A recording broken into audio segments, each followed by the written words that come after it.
साथियों आज डॉक्टर अम्बेडकर हमारे देश में एक ऐसे भूतपूर्व युवा हैं जिनका शरीर तो उम्र की सीढ़ियां चढ़ता जा रहा है, परंतु उनका जो मन है और बुद्धि है वह प्रथम मंजिल पर ही स्थिर होकर रह गए हैं। और कुछ 4-5 वर्षों बाद ही भारतीय संविधान और कानून उन्हें सीनियर सिटीजन का दर्जा दे और उनको अपना गुरु और सर्वस्व मानने वाले उनको युवा ही समझते हैं। और मैं भी उनकी बात का समर्थन करता हूँ,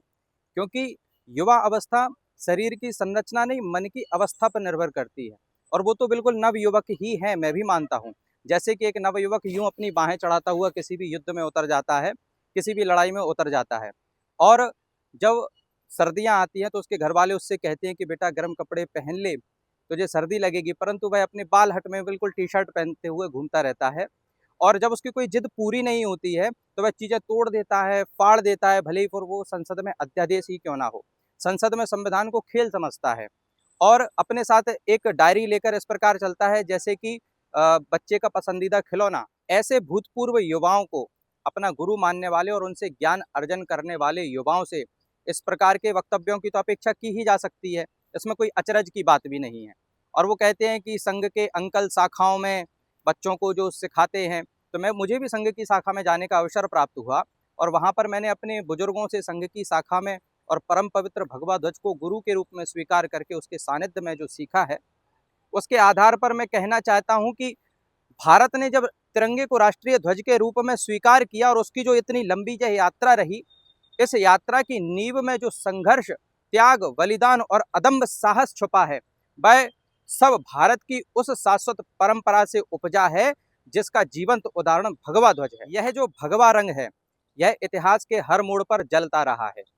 कभी यज्ञ की ज्वाला बनकर, कभी संतों का व्रत बनकर और कभी वीरों का रक्त संकल्प की ज्वाला बनकर।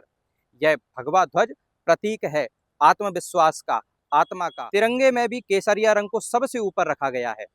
ताकि यह देशवासियों को साहस, प्रेरणा और राष्ट्रीय गौरव की याद दिलाता रहे।